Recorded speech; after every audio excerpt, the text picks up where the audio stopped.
नमस्कार। आज की वीडियो में बात करते हैं हम यूनिवर्सिटी वेट्स की।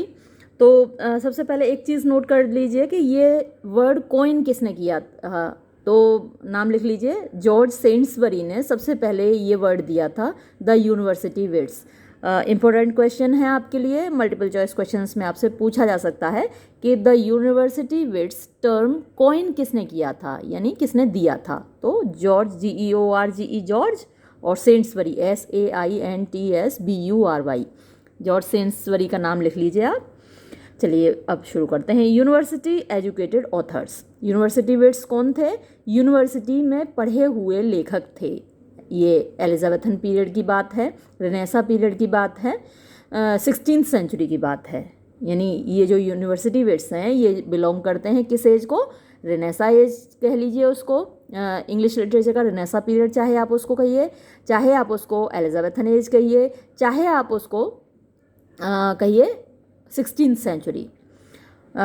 और ये प्री शेक्सपियरियन एज है, यानी शेक्सपियर से पहले के ऑथर्स हैं ये सारे, और इन ऑथर्स ने शेक्सपियर के लिए भूमि तैयार की। ठीक है। The university weights were the literary writers. ये जो यूनिवर्सिटी वेट्स थे ये साहित्यिक लेखक थे, हु हैड अ ट्रेनिंग, जिन्होंने प्रशिक्षण प्राप्त किया था, at one of the universities, यानी किसी एक विश्वविद्यालय में, ऑक्सफोर्ड और कैम्ब्रिज में से किसी एक विश्वविद्यालय में इन लोगों ने प्रशिक्षण प्राप्त किया था, यानी ये पढ़े हुए थे, एजुकेशन मिली थी इन लोगों को। Robert Greene, Thomas Nash, John Lyly, Christopher Marlowe, Thomas Nash and Thomas Kyd. इसमें बुक में एक नाम ये मिसिंग है, इसको भी आप लिख लीजिएगा, जॉर्ज पील, ये भी इसी में शामिल है। हालांकि टॉमस किड ने कोई यूनिवर्सिटी अटेंड नहीं की थी, लेकिन फिर भी उसका नाम यूनिवर्सिटी वेट्स में हम इंक्लूड करते हैं, क्योंकि उसका वर्क जो भी उसने किया है वो बहुत इम्पोर्टेंट है और आने वाले ड्रामाज को उसने प्रभावित किया है, इसलिए टॉमस किड का नाम भी इसमें शामिल किया जाता है। और ये बात आप याद रखिएगा, नोट कर लीजिएगा कि कौन सा राइटर ऐसा है जिसका नाम यूनिवर्सिटी वेट्स में इंक्लूड किया जाता है लेकिन उसने कोई यूनिवर्सिटी अटेंड नहीं की थी। तो आप नोट करिए इस चीज़ को अपने नोटबुक में, वीडियो पॉज करके ये चीज़ें नोट करते जाइएगा जितनी मैं बता रही हूँ। बेइंतहा ये इम्पोर्टेंट चीज़ें हैं और एग्ज़ाम में ज़रूर पूछी जाती हैं।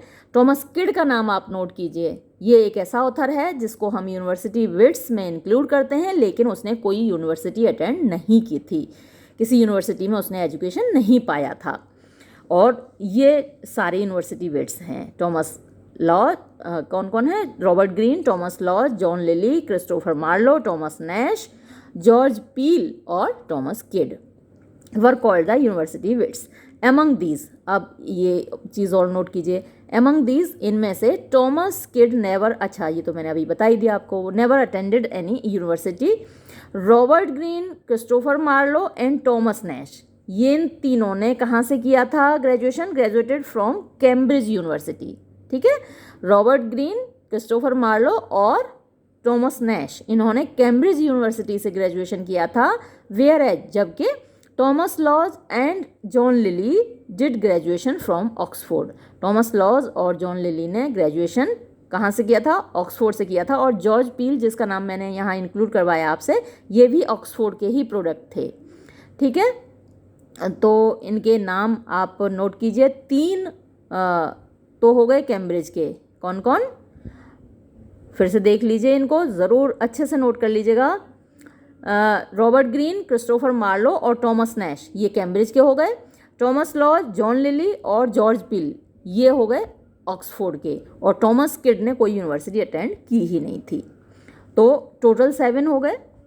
वैसे 6 यूनिवर्सिटी वेट्स कहे जाते हैं ना, क्योंकि टॉमस किड इसमें नहीं था शामिल।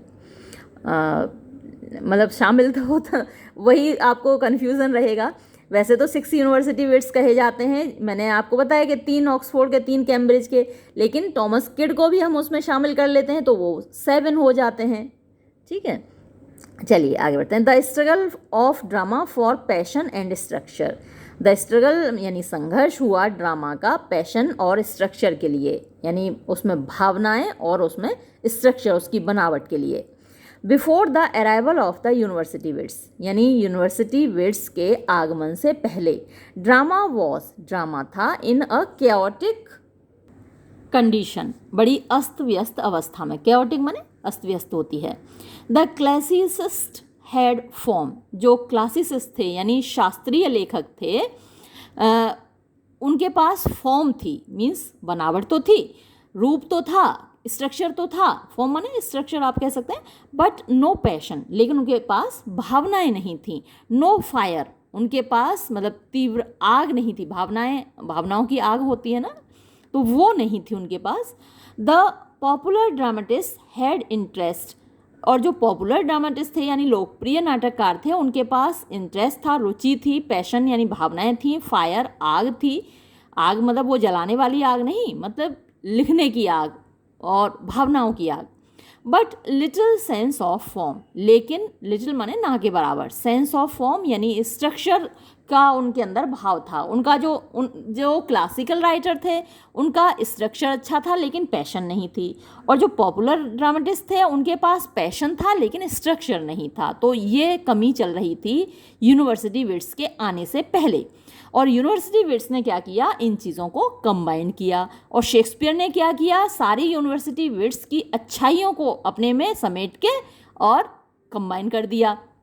तो बाद में हम कभी बात करेंगे कि शेक्सपियर का कैसे मजाक बनाया गया था। इन सारी यूनिवर्सिटी विट्स ने शेक्सपियर का बड़ा मजाक बनाया था, क्योंकि बेचारा वो किसी यूनिवर्सिटी से नहीं पढ़ा हुआ था।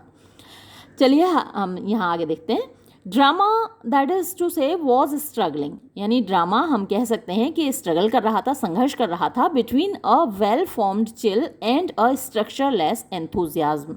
तो एक तो वेल फॉर्म्ड मतलब अच्छे से बना हुआ, चिल आप ठंड कह सकते हैं, लेकिन यहाँ ठंड क्या होगा, मतलब जिसमें पैशन नहीं होंगी, जहाँ भावनाएं नहीं होंगी, वो वहाँ एक ठंडक रहती है, मतलब भावनाओं की कमी। चिल का मतलब यहाँ भावनाओं की कमी। तो स्ट्रक्चर उनके पास था लेकिन भावनाओं की कमी थी। एंड स्ट्रक्चरलेस एंथुजियाज्म, और दूसरी ओर जहाँ भावनाएं थी वहाँ स्ट्रक्चर नहीं था, यानी स्ट्रक्चरलेस यानी बिना स्ट्रक्चर का, बिना किसी बनावट का एंथुजियाज्म माने जोश था। The great merit of the university wits, यानी जो बड़ी मेरिट थी, बड़ी खासियत थी यूनिवर्सिटी विट्स की, वो ये थी दैट दे केम, कि वो आए, विद देयर पोइट्री, अपनी कविता के साथ, एंड देयर पैशन, और अपनी भावनाओं के साथ, एंड देयर एकेडमिक ट्रेनिंग, और साथ में वो लेकर आए अपनी एकेडमिक ट्रेनिंग, यानी कि अपना जो यूनिवर्सिटी का प्रशिक्षण लेकर आए, विश्वविद्यालय का प्रशिक्षण अपना लेकर आए, अकादमिक प्रशिक्षण वो लेकर आए। To unite these two forces, to unite माने जोड़ने के लिए, दीज टू फोर्सेस इन दोनों ताकतों को, यानी स्ट्रक्चर की ताकत और पैशंस की ताकत। दस इस प्रकार दे गेव टू शेक्सपियर, उन्होंने शेक्सपियर को दिया अ प्लाएबल, प्लाएबल मीन्स जिसको वो आसानी से मैनिपुलेट कर सकता था, अपने तरीके से वो तोड़ मरोड़ सकता था। तो ऐसा एंड फिटिंग मीडियम, और एक अच्छा माध्यम दिया for the expression of his genius, for the expression माने अभिव्यक्ति के लिए, ऑफ हिज जीनियस अपनी प्रतिभा के। अब इन यूनिवर्सिटी विट्स को एक एक करके देखते हैं। सबसे पहले लेते हैं रॉबर्ट ग्रीन को। Robert green post graduated from Cambridge in 1583। Robert Greene ने कैम्ब्रिज से पोस्ट ग्रेजुएशन किया 1583 में। इन 1580 while at Cambridge he wrote his first work Mammalia. तो 1580 में जब वो कैम्ब्रिज में थे तो उन्होंने अपना पहली रचना लिखी Mamillia. His plays comprise Orlando Furioso. उनके जो नाटक हैं उनमें कौन कौन से शामिल हैं? Orlando Furioso, Friar Bacon and Friar Bungay and Alphonsus King of Aragon. Among his other works, उनके दूसरे रचनाओं में शामिल हैं the most important work is, यानी उनकी दूसरी रचनाओं में सबसे ज़्यादा महत्वपूर्ण रचना है Pandosto, from which Shakespeare took the plot for the Winter's Tale, जिससे कि शेक्सपियर ने प्लॉट लिया, यानी जो कथानक लिया किसका? द विंटर्स टेल का। ये कभी अभी तो नहीं खैर, लेकिन बाद में आपके काम आएगा कभी कि शेक्सपियर ने द विंटर्स टेल का स्ट्रक्चर या प्लॉट कहाँ से लिया है। लेकिन आप यहाँ लिख सकते हैं अगर डेस्क्रिप्टिव हो, मल्टीपल चॉइस क्वेश्चंस में भी आपके काम आ सकता है, तो याद रखिएगा। इसके बाद बात टॉमस लॉज की। Thomas Lodge was educated at Oxford. Thomas Lodge का एजुकेशन ऑक्सफोर्ड में हुआ। His principal dramatic works are, उनके मुख्य नाटकीय रचनाएं हैं the Wounds of Civil War और a Looking Glass for London and England. Lodge travelled widely, Lodge ने बहुत यात्राएं की। During his long journeys by sea, यानी ड्यूरिंग माने दौरान, हिज लॉन्ग जर्नीज अपनी लंबी यात्राओं के दौरान, बाय सी जो उन्होंने समुद्र से की। ही रोट अ रोमांस, उन्होंने एक रोमांस लिखा है टाइटल्ड, जिसका कि शीर्षक है Rosalind, from which Shakespeare took the plot of As You Like It, जिससे कि शेक्सपियर ने एज यू लाइक इट का प्लॉट लिया है, कथानक लिया है। एज यू लाइक इट मैं पढ़ा चुकी हूँ, पूरा अपलोड कर चुकी हूँ, आपने पढ़ा भी होगा, और रोजालिंड उसकी हीरोइन है। तो उस नाटक के लिए भी आपके लिए ये जानना ज़रूरी है कि ये टॉमस लॉज के रोमांस रोजालिंड से लिया गया है। इंस्पिरेशन शेक्सपियर ने ली है टॉमस लॉज के रोजालिंड से। ये बहुत इंपॉर्टेंट है आपके लिए जानना, तो नोट कर लीजिएगा। जितनी चीज़ें मैं बता रही हूँ कि नोट कर लीजिएगा, तो उनको नोट कर ही लीजिएगा, टाल मत दीजिएगा, आलस मत कीजिएगा। बहुत इंपॉर्टेंट हैं वो सारे फैक्ट्स आपके लिए जानना। अब बात करते हैं जॉन लिली की। John Lyly was the father of euphuism. Euphuism आपको पहले एक बार मैं बता चुकी हूँ, कहीं ना कहीं मैंने वीडियो बनाया है यूफ्यूइज्म पर। यूफ्यूइज्म होता है घुमा फिरा कर बात करना। मुझे लगता है कि प्रोज डिवाइसेस जब मैंने अपलोड की हैं उनमें कहीं यूफ्यूइज्म आया है। तो घुमा फिरा कर बात करना मतलब कि किसी चीज़ को डायरेक्टली नहीं कहना, है ना। जो कठोर, जब आप डायरेक्ट कह देते हैं ना, सीधी सपाट बात कह देते हैं, तो वो लग जाती है लोगों को, हर्ट कर जाती है। तो बात को सीधे सपाट ना कह के घुमा फिरा कर कहना यूफ्यूइज्म कहलाता है। जैसे कि हम कहते हैं कि ही डाइड, वो मर गया, तो ये लगने वाली बात है, लेकिन ही पास्ड अवे, वो गुजर गया, तो ये क्या है, यूफ्यूइज्म हो गया, है ना। अब जैसे कि अक्सर एक वर्ड आता है प्रोस्टिट्यूट, तो हम उस शब्द को बोलना थोड़ा अटपटा लगता है, तो कैसे बोलते हैं उसको, a woman who sells her body to earn her bread, है ना। एक महिला जो अपना शरीर बेचती है अपना भोजन कमाने के लिए, है ना। तो ये क्या हो गया, यूफ्यूइज्म हो गया, यानी हमने घुमा के बात कह दी, उसको डायरेक्टली हमने वो शब्द प्रयोग नहीं किया जो कि हर्ट करता है, तो ये यूफ्यूइज्म कहलाता है। अब ये शुरू किसने किया, जॉन लिली ने। ये आपको ज़रूर याद रखना है, यूफ्यूइज्म। यूफ्यूज उन्होंने लिखी है बुक जिससे कि यूफ्यूइज्म शब्द आया है। ही स्टडीड एट ऑक्सफोर्ड, उन्होंने ऑक्सफोर्ड में अध्ययन किया। इन 1578 1578 में ही पब्लिश्ड हिज फेमस यूफ्यूज, उन्होंने अपनी एक प्रसिद्ध रचना यूफ्यूज प्रकाशित की, और द एनाटॉमी ऑफ विट। और यूफ्यूज का दूसरा नाम है, इसी किताब का दूसरा नाम क्या है, द एनाटॉमी ऑफ विट। आपको ज़रूर याद रखना है, नोट करना है, यूफ्यूज या फिर एनाटॉमी ऑफ विट, ये दोनों एक ही किताब के नाम हैं। इन 1580 1580 में ही पब्लिश्ड, उन्होंने प्रकाशित किया Euphues and his England, Euphues और उसका England. His choice of prose as a medium, his choice यानी उनका चुनाव, ऑफ प्रोज यानी गद्य का, एज अ मीडियम एक माध्यम के रूप में, मेड हिम उसने बनाया उनको, अ ग्रेट प्रोज राइटर एक महान गद्य लेखक। हिज प्लेज कंप्राइज, उनके नाटकों में शामिल हैं Sappho and Phao, Midas, the Woman in the Moon and Mother बॉम्बी।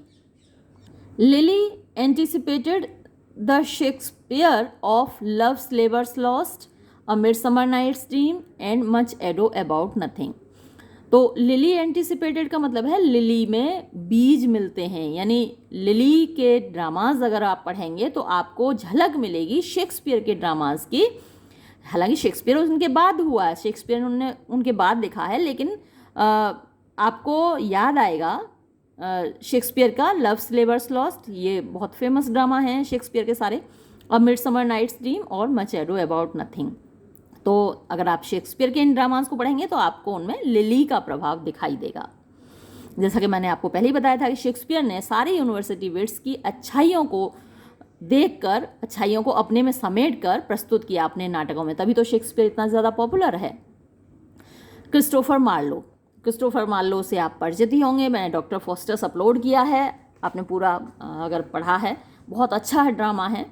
Christopher Marlowe graduated from Cambridge. Christopher Marlowe ने कैम्ब्रिज यूनिवर्सिटी से ग्रेजुएशन किया इन 1581 में and produced his first play, और उन्होंने अपना पहला नाटक प्रस्तुत किया टेम्बरलेन, यानी तैमूर लंग से आप परिचित ही हैं, टेम्बरलेन इन 1587 में। This play was succeeded by the Tragical History of Doctor Faustus, यानी टेम्बरलेन के बाद जो उन्होंने अगला नाटक लिखा वो था the Tragical History of Doctor Faustus, जिसकी मैं बात कर रही हूँ, जो कि मैंने अपलोड भी किया है। हिज अदर प्लेज आर, उनके जो दूसरे नाटक हैं, the Jew of Malta, Edward Second and the Tragedy of Dido, ये सब नाटक उन्होंने ही लिखे हैं क्रिस्टोफर मार्लो ने। आपसे पूछा जा सकता है, खासकर डॉक्टर फॉस्टर्स को ज़रूर याद रखिएगा। His Edward second inspired Shakespeare's Richard second, तो उनके एडवर्ड सेकंड नाटक ने, यानी क्रिस्टोफर मार्लो के एडवर्ड सेकंड नाटक ने रिचर्ड सेकंड की प्रेरणा दी शेक्सपियर को। मार्लोज ग्रेटेस्ट कंट्रीब्यूशन, मार्लो का सबसे बड़ा योगदान to England drama, England drama की जगह यहाँ आप इंग्लिश ड्रामा कर लीजिएगा, है ना, इंग्लैंड ड्रामा नहीं लिखा जाता है, इंग्लिश ड्रामा लिखा जाता है। तो अंग्रेज़ी नाटक के लिए सबसे बड़ा कंट्रीब्यूशन यानी सबसे बड़ा योगदान मार्लो का इज़ दैट, ये है कि ही रेज्ड, उन्होंने उठाया द सब्जेक्ट मैटर, विषय वस्तु को, ऑफ द ड्रामा, नाटक के, टू अ हायर लेवल, एक ऊंचे स्तर तक, प्रोवाइडेड बिग हीरोइक सब्जेक्ट्स, और उन्होंने उपलब्ध कराए बड़े हीरोइक विषय, एंड मेड एक्सपेरिमेंट्स, और उन्होंने प्रयोग किए with the blank verse, blank verse के साथ। ब्लैंक वर्स मैं आपको समझा चुकी हूँ और इसके बारे में मैं कई बार शायद वीडियो भी अपलोड किया हुआ, मीटर पर वीडियो अपलोड किया हुआ, वहाँ से आप देख लीजिएगा ब्लैंक वर्स किसे कहते हैं, आयम्बिक पेंटामीटर, ब्लैंक वर्स। फिर है Thomas Nash. Thomas Nash studied in Cambridge, तो टॉमस नैश ने कैम्ब्रिज यूनिवर्सिटी में अध्ययन किया। He left only his comedy, उन्होंने जो छोड़ा है हमारे लिए, अपनी कॉमेडी छोड़ी है, of summers last will and testament, ये शीर्षक है, ये टाइटल है उनकी कॉमेडी का। ही इज़ मोर इम्पोर्टेंट, वो ज़्यादा महत्वपूर्ण है, for his work in fiction, अपने कार्य के लिए जो कि उन्होंने फिक्शन में किया, यानी कहानियाँ लिखने में किया, फिक्शन वैसे उपन्यास के लिए बोलते हैं, देन फॉर हिज ड्रामाज, बजाय अपने ड्रामाज के। इन 1594 में ही प्रोड्यूस्ड अ पिकारेस्क नॉवल, उन्होंने एक पिकारेस्क नॉवल लिखा है। पिकारेस्क नॉवल पर एक वीडियो अपलोडेड है, क्या होता है पिकारेस्क नॉवल, अगर आपको नहीं पता है तो वो वीडियो ज़रूर देख लीजिएगा। एक ऐसा नॉवल जिसका कि हीरो बदमाश होता है। टाइटल्ड द अनफॉर्चुनेट ट्रैवलर और the life of Jack Wilton, है ना।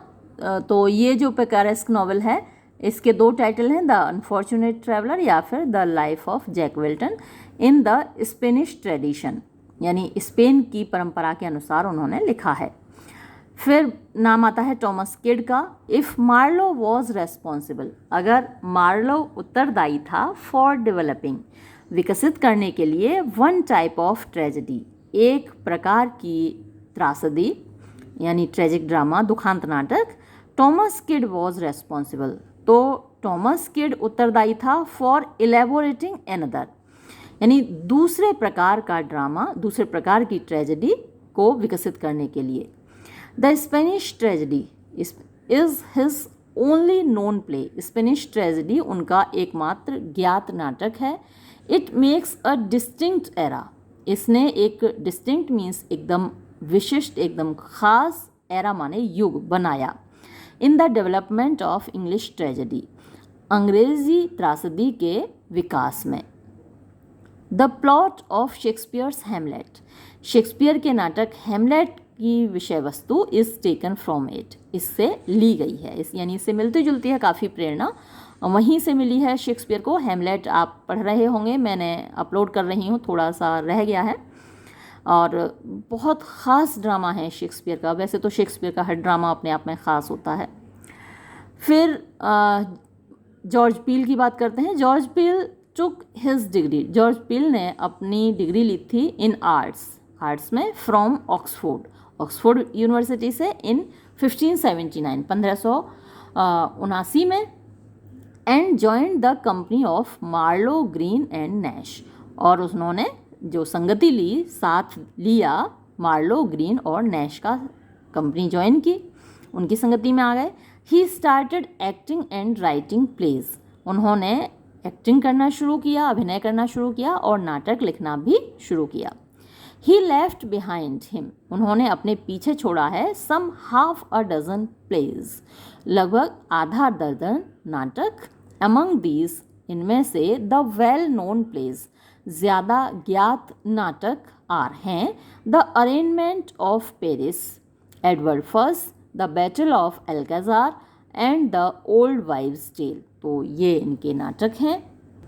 यूँ तो इस टॉपिक को आप कितना भी लंबा खींच सकते हैं और इस पर 2-2.5 घंटे की वीडियो भी बन सकती है, लेकिन अभी के लिए इतना ही। अगर ये टॉपिक कुछ ऐसे बच्चों के, मान लीजिए पोस्ट ग्रेजुएट लेवल पे आपको अटेम्प्ट करना है, मान लीजिए ये क्वेश्चन यूनिवर्सिटी वेट्स का, तो आप क्या करेंगे, आप इनमें जितने ड्रामाज के बारे में लिख सकें, जैसे अगर आपने पील का कोई ड्रामा पढ़ा है, क्रिस्टोफर मार्लो के ड्रामा तो निश्चय ही आप लोगों ने पढ़े ही होंगे, तो उनके बारे में और थोड़ा डिटेल्स इसमें ऐड कर दें तो आपका आंसर और बड़ा हो जाएगा। आंसर को बड़ा करने का यही तरीका है कि आप जिस टॉपिक पर लिख रहे हैं उसमें ज़्यादा से ज़्यादा और मटेरियल जो आप इंक्लूड कर सकते हैं वो आप इंक्लूड कर दें, डिटेल में बता दें चीज़ों को। यहाँ चीज़ें संक्षेप में ब्रीफली बताई गई हैं, तो ये जो आंसर है या यहाँ जो मैटर है वो उतना ज़्यादा नहीं है पोस्ट ग्रेजुएट लेवल का। पोस्ट ग्रेजुएट लेवल वालों को इसमें थोड़ा और मैटर डालना होगा अपना आंसर कंप्लीट करने के लिए। ग्रेजुएट लेवल पे क्योंकि आपको ज़्यादा लंबा आंसर नहीं लिखना होता, तो ग्रेजुएट लेवल के लिए आपके लिए इतना मैटर काफ़ी है। ठीक है, ये वीडियो मैं यहीं समाप्त करती हूँ। धन्यवाद।